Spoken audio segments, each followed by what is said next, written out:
प्यारे विद्यार्थियों, झारखंड के द्वारा सेल्फ टेस्ट 2021-22 जो सावधि परीक्षा आपकी होने वाली है, उसके लिए सेल्फ टेस्ट लिया गया है और कक्षा 10 का हिंदी विषय का।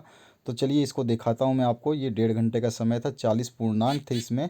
और ये जिस राज्य में, जिस आपके राज्य के जिस ज़िले में हुआ है, वो ज़िले का नाम मैं नहीं बता पाऊँगा आपको। तो यहाँ पर देखिए सारे निर्देश दिए गए हैं। OMR सीट पे जो है आपको उत्तर पुस्तिका मिलेगी और उसमें 40 बहुविकल्पीय प्रश्नों के एक एक अंक का जो होगा उस पर आपको ब्लैक कलर का जो है टिक लगाना है OMR सीट पर। ठीक है, तो चलिए इसका जनरल इंस्ट्रक्शंस आपने देख लिए, इस तरह का इंस्ट्रक्शन है ये।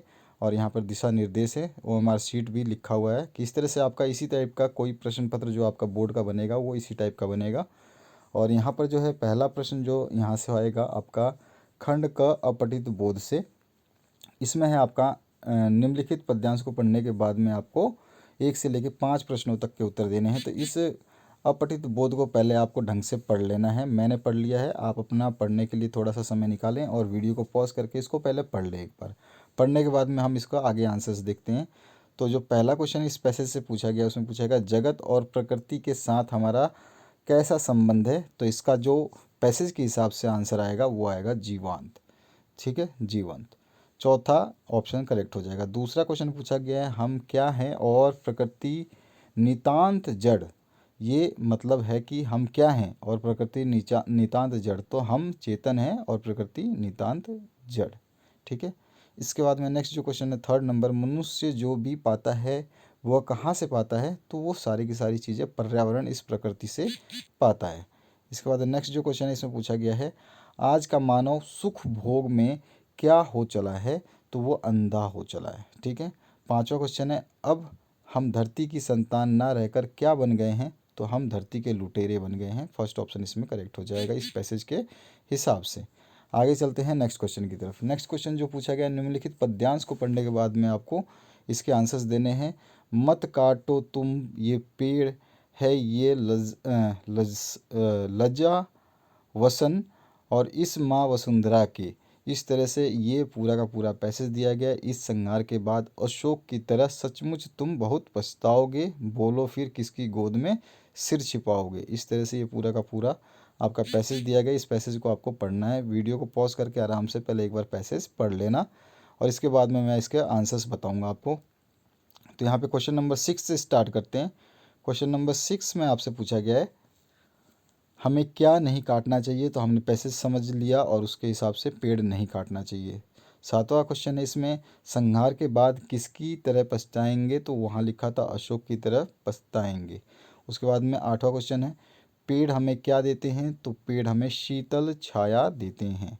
इसके बाद में नेक्स्ट जो क्वेश्चन है इसमें पूछा गया है, इसमें शस्य श्यामला किसे कहा गया है। तो शस्य श्यामला हरी भरी धरती को कहा गया है। और 10वां क्वेश्चन है, काव्यांश का एक उपयुक्त शीर्षक क्या होगा। तो पेड़ पौधों का संहार जो है ये इसमें उपयुक्त शीर्षक सूट हो रहा है। इस पूरे में बताया गया है कि आप पेड़ पौधे काटते हैं तो क्या क्या हो जाएगा। ठीक है, अगर हरे भरे पेड़ होता तो हरे भरे पेड़ों के बारे में आपको बहुत सारी जानकारी दी गई होती।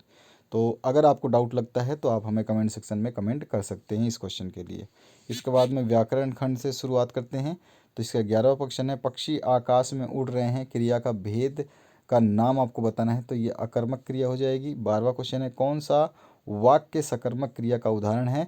तो सीता खाना खाती है, ये सकर्मक क्रिया का उदाहरण है, वो खाना खाती है। उसके बाद में नेक्स्ट जो है, कृष्ण का अनेकार्थी शब्द नहीं है। तो 15 दिनों का पक्ष और उजला ये दोनों ही नहीं है। ठीक है, तो ये दोनों ऑप्शन इसमें दे दिए हैं और ये दोनों ही नहीं है। इसके बाद में नेक्स्ट जो है 14 नंबर, यथाशक्ति किस प्रकार का समास है। तो यथाशक्ति यहाँ पर आपका भाव बताया जा रहा है तो अव्ययी भाव समास हो जाएगा। उसके बाद में 15 नंबर क्वेश्चन है, वन माली एक सामासिक शब्द है, यह किस प्रकार का समास है।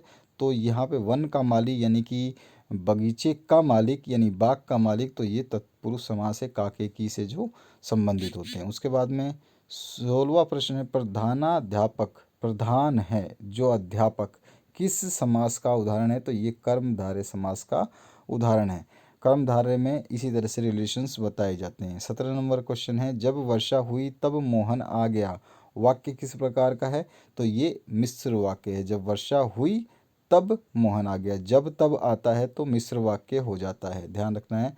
इसके बाद में आपका 18 नंबर क्वेश्चन है, रचना की दृष्टि से वाक्य के भेद कितने होते हैं। तो 3 वाक्य के भेद होते हैं, एक होता है सरल वाक्य, एक होता है संयुक्त वाक्य और तीसरा होता है मिश्र वाक्य। ठीक है, सरल, मिश्र और संयुक्त 3 वाक्य होते हैं। इसके बाद आते हैं नेक्स्ट क्वेश्चन पे। नेक्स्ट क्वेश्चन इसमें पूछा गया आपसे 19 नंबर, बालक चांद की खालिस्तान देख रहा है। इस वाक्य में अव्यय पद क्या होगा, तो अव्यय पद होगा चांद की ओर देख रहा है। इसके बाद में 20वां क्वेश्चन है, दूध पिया नहीं जा रहा। यह वाच्य कौन सा भेद बता रहा है, तो ये पिया नहीं जा रहा, वो अपना भाव व्यक्त कर रहा है, भाववाचक ये जो है वाच्य है। इसके बाद में आते हैं हम पाठ्य पुस्तक से आपके प्रश्न जो पूछे गए हैं। फसल क्या है, इस तरह से ये पैसेज दिया गया है। इसमें 21 से लेके 24 तक के प्रश्नों के उत्तर देने हैं। 21 नंबर जो प्रश्न है उसकी बात करते हैं। तो 21 नंबर जो प्रश्न है, प्रस्तुत पंक्तियाँ किस कविता से ली गई हैं, तो ये फसल कविता से ली गई हैं। 22 नंबर क्वेश्चन है, फसल किसका जादू है, तो नदियों के पानी का। 23 नंबर क्वेश्चन है, फसल किसका रूपांतर है, तो ये सूरज की किरणों का रूपांतर है। उसके बाद में 24 नंबर क्वेश्चन है, फसल किसका गुणधर्म है, तो ये मिट्टी का गुणधर्म है। उसके बाद में नेक्स्ट जो क्वेश्चन है इसमें पूछा गया है, निम्नलिखित प्रश्नों के उत्तर आपको सही विकल्प चुन के देने हैं। 25 नंबर है, यह दंतुरित मुस्कान कविता के कवि कौन है, तो वह है नागार्जुन, थर्ड ऑप्शन करेक्ट हो जाएगा। उसके बाद में 26 नंबर जो क्वेश्चन है इसमें पूछा गया है, गोपियों ने किसे भाग्यवान कहकर संबोधित किया है, तो उद्धव को कहा है। उसके बाद में नेक्स्ट जो क्वेश्चन है इसमें पूछा गया है, घेरे घेरे घोर गगन धराधर ओ, यह पंक्ति किस कविता की है, तो ये पंक्ति है उत्साह कविता की। उसके बाद में नेक्स्ट जो आपका 28 नंबर क्वेश्चन है इसमें पूछा गया है, हारिल पक्षी से किसकी तुलना की गई है, तो गोपियों की तुलना हारिल पक्षी के समान की गई है। ठीक है, उसके बाद आते हैं नेक्स्ट क्वेश्चन पे। तो नेक्स्ट क्वेश्चन में फिर से आपको एक गद्यांश दिया गया है, इस गद्यांश को पढ़ना है और 29 से लेकर 32 तक के प्रश्नों के उत्तर देने हैं। 29 नंबर में पूछा गया है, बेटे के मरने पर बाल गोविंद भगत क्या कर रहे थे, तो वो गा रहे थे।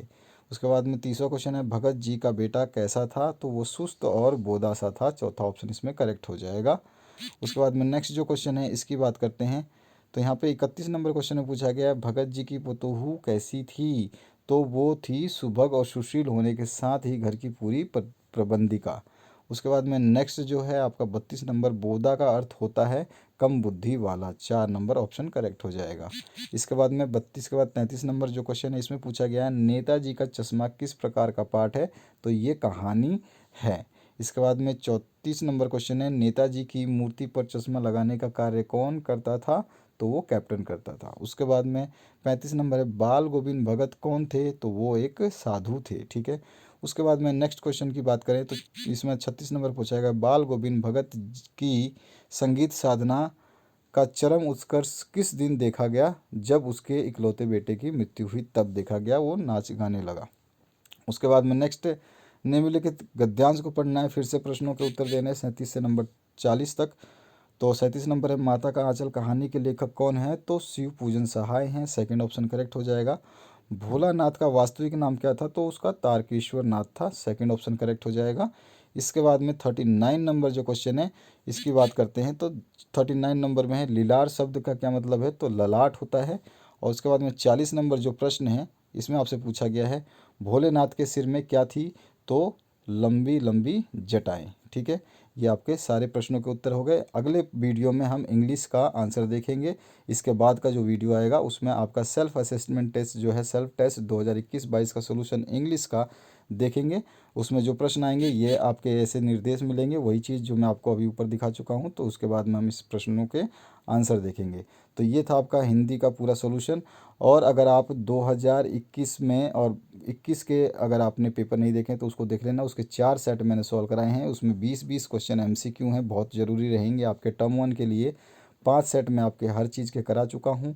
उसके अलावा मैंने मासिक जांच परीक्षाओं के प्रश्न पत्र सॉल्व करवा दिए हैं। उसके अलावा मैंने आपको प्री टेस्ट और प्री बोर्ड के पेपर सॉल्व करवा दिए। प्री टेस्ट के अलग हैं और प्री बोर्ड के अलग हैं। उसके अलावा मैंने आपके अर्धवार्षिक के पेपर भी सॉल्व कराए हैं। ठीक है, और उसके बाद में आपका टर्मिनल 1 के नाम से जो पेपर हुआ था उसको भी सॉल्व करवाया है। तो अगर आप सभी ने इन क्वेश्चन पेपर्स को पढ़ लिया है तो 90% से अबव नंबर आपके आ जाने हैं, ये गारंटी है अगर आपने जो मैंने पेपर बताए हैं उनको पढ़ लिए। दोबारा बता देता हूँ, 2021 के 4 मॉडल सेट्स में से सारे एमसीक्यू पढ़ लेना, 5-5 सेट सारे पढ़ लेना। इसके अलावा मैंने अर्धवार्षिक परीक्षाओं के प्रश्न पत्र सॉल्व करवाए हैं, उनको पढ़ना है। प्री बोर्ड के करवाए हैं, उनको पढ़ना है। और प्री टेस्ट के भी करवाए हैं, उनको पढ़ना है। उसके अलावा आपका और भी मैंने कराया है मासिक जांच परीक्षाओं का, तो उसको भी पढ़ना है। तो ये सारे पेपर अगर आप पढ़ते हैं तो आप आसानी से 90% मार्क्स गेन कर लेंगे। तो आशा करता हूँ इस वीडियो से आप लोगों को हेल्प मिलेगी।